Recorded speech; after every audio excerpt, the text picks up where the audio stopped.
ایک مرتبہ میں جماعت لے کر دارالعلوم دیوبند گیا. عرب حضرات کی جماعت تھی میرے ساتھ. مفتی محمد الحسن گنگوہی رحمۃ اللہ علیہ حیات تھے صدر مفتی. ہمارے حلقے میں آئے, عربوں سے ملاقاتیں کی, ایک بات شروع کی. پہلی بات یہی کی جو میں کہہ رہا ہوں, الدین کلہ ادب. یہاں سے بات شروع ہوئی مفتی صاحب نے. دین سارا کا سارا ادب کرنے کا نام ہے. ہمارے دین میں بے ادبی کی کوئی جگہ ہی نہیں ہے. وضو استنجے کے لیے آداب ہے, وضو استنجے کے لیے آداب ہے ہمارے. اللہ کا ادب, اس کے رسول کا ادب, اس کی کتاب کا ادب, مجلس کا ادب, مسجد کا ادب. اس لیے مفتی صاحب نے فرمایا کہ الدین کلہ ادب. بڑی فائدے کی بات ملی. علماء کی صحبت, علماء سے فائدہ اٹھانا,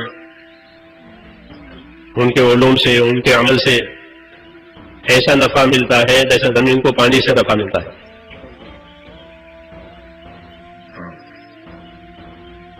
کیونکہ علم تو وہی بتائیں گے اور عمل بھی وہی بتائیں گے.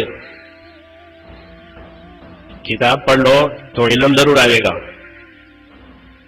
لیکن عمل کی جگہ خالی رہے گی. اس لیے اللہ کتاب بھی اتارتے ہیں اور رسول بھی بھیجتے ہیں, دونوں. کہ خالی کتاب ہی نہیں کہ معلومات ہو جائے, لٹریچر ہو جائے, ٹھیک ہے, اس کے ساتھ عمل کی شکل ہونی چاہیے.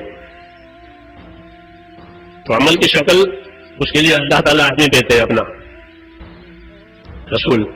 وہ ہمارا آدمی ہوتا ہے, بنی آدم میں سے ہے. وہ عمل کی شکل تیار کرتا ہے کہ دیکھو یہ حکم ہے, اس کا عمل یہ ہے, اس کے حکم ہے, اس کا عمل یہ ہے. ایک کتاب, ایک انسان, اس کو کہتے ہیں اتباع. وحی کا اتباع کرو. یہ کیسے؟ کہ رسول کی تابعداری سے. رسول بتائیں گے آداب کیا ہے, احکام کیا ہے, منع کیا ہے, صحیح کیا ہے. تو دین ہمارا سارا ادب کرنے کا نام ہے. اور ادب کے معنی تکلفات نہیں ہے جیسے آج کل تکلفات ہو گئے ہیں. تکلفات کا نام ادب. شکر کے بیٹھ جائیں گے, شکر کے کھڑے ہو جائیں گے, ہاں اس کو تکلفات کہتے ہیں. ادب تو تعظیم کرنے کا نام ہے, حکم کی تعظیم. عبداللہ بن مسعود مسجد میں داخل ہو رہے تھے, دروازے پر پہنچے, حضور صلی اللہ علیہ وسلم ممبر پر تھے. ممبر سے فرمایا اجلسوا, بیٹھ جائیے. دروازے پر پہنچے تھے اور بیٹھ جائیے کاننے پڑا, وہیں بیٹھ گئے. کیوں؟ کہ حکم ہو گیا بیٹھ جائیے, اب چلنے کی جگہ نہیں ہے, دروازے پر بیٹھ گئے. حکم کی تعظیم ہے یہ. حضور صلی اللہ علیہ وسلم دیکھا کہ آدمی دروازے پر بیٹھ گیا ہے میری بات سن کر, تو آپ نے بلا لیا, عبداللہ آگے آ جاؤ. تو آگے آئے. حکم کی تعظیم. اور اس سے آگے ایک دفعہ ایسے ہی منبر پر بیٹھ کے فرمایا بیٹھ جائیے. تو عبداللہ ابن رواحہ قریب کے محلے میں تھے, قریب مسجد نبی سے محلہ تھا, قریب بنو غنم کا محلہ کہلاتا تھا.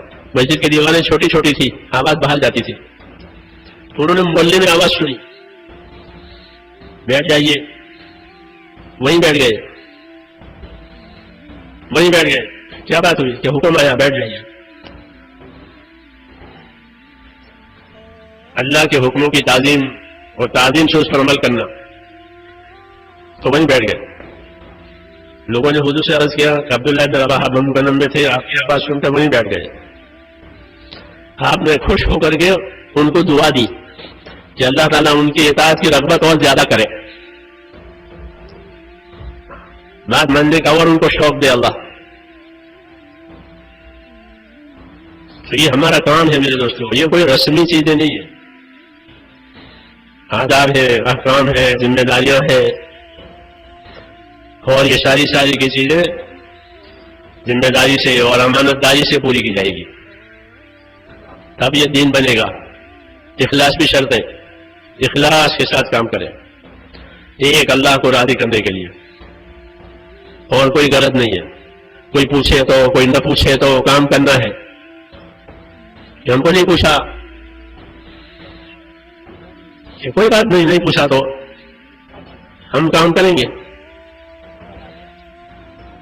صحابہ یہ کہتے تھے کہ ہم نے اللہ کے رسول صلی اللہ علیہ وسلم کے ہاتھ میں ہاتھ دے کر قول قرار کیا ہے، بیعت کی ہے کہ ہم بات سنیں گے اور مانیں گے، جو حکم آئے گا اسے سنیں گے اور مانیں گے. کس حال میں؟ کہ ہر حال میں. اللہ غریب بنائیں گے تو بھی بات مانیں گے، اللہ مالدار بنائیں گے تو بھی بات مانیں گے. ہمارا جی چاہے گا اور کام بھی ملا تو بھی کام کریں گے اور بات مانیں گے. جی نہیں چاہتا تھا اور کام ذمہ میں آیا کہ تو بھی کام کریں گے، بات مانیں گے. 4. 5ویں بات، وعلی اثرۃ علینا بايعنا رسول اللہ صلی اللہ علیہ وسلم على السمع والطاعة في العسر واليسر والمنشط والمكره وعلى اثرۃ علینا. یہ 5ویں بات کہ کوئی ہم کو آگے کرے تو بھی ہم بات مانیں گے، کوئی ہمیں پیچھے کر دے تو بھی بات مانیں گے، کوئی ہمیں پوچھے تو بھی بات مانیں گے، کوئی ہمیں نہ پوچھے تو بھی بات مانیں گے. یہ مخلصین کی اطاعت کہلاتی ہے. اس کی مخلصین، اخلاص والوں کی اطاعت، اخلاص والوں کی تابعداری، کہ ہم کو کوئی نہیں پوچھتا تو کوئی بات نہیں، ہم تو اللہ کے لیے کرتے ہیں، اللہ دیکھ رہا ہے. تو پوچھ مچھ یا نہیں ہے. ہاں باقی تمام کاموں میں پوچھ بھی ہے مچھ بھی ہے. جی ہاں، اس کو خوب یاد رکھیں کہ پوچھ نہیں پیچھے اور مچھ بھی نہیں. جی ہاں، یہ سب کو سننے کے بعد یہ کام تو صرف اللہ کو راضی کرنے کے لیے کرنا ہے. جو حضور نے فرمایا کہ وہی قبول ہوگا جو خالص اللہ کے لیے کیا گیا ہوگا.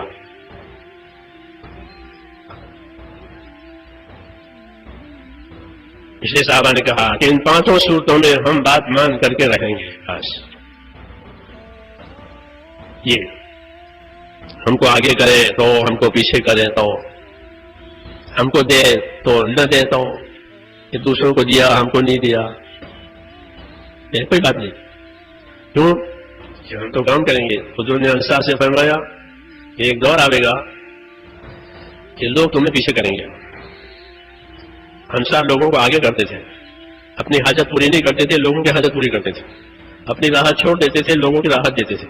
وَيُؤْثِرُونَ عَلَىٰ أَنفُسِهِمْ. لیکن فرمایا تمہارے پر جو ایسا آئے گا کہ لوگ تمہیں پیچھے کر دیں گے، اپنے آپ کو آگے کریں گے، ان کی راحتوں کو آگے کریں گے، اپنی ضرورتوں کو آگے کریں گے، تمہیں پیچھے کر دیں گے. تو تمہیں کیا کرنا چاہیے؟ فرمایا تمہیں کچھ نہیں کرنا چاہیے، تمہیں صبر کرنا چاہیے. تم صبر کرنا، ایسے دور میں تم صبر کرنا. نصرت تم نے کی ہے، ساتھ تم نے دیا ہے، قربانیاں تم نے دی ہے، راستہ تم نے بنایا ہے، سب کو آسرا تم نے دیا ہے، اس کے باوجود لوگ تمہیں پیچھے کریں گے. ایسا دور آئے گا. یہ ہم کام کرنے والوں کی بات ہے. تو تم کیا کرو گے کہ ان سے لڑنا نہیں ہے، ان سے جھگڑنا نہیں ہے، ان سے شکایت نہیں کرنی ہے، بلکہ تم صبر کرنا.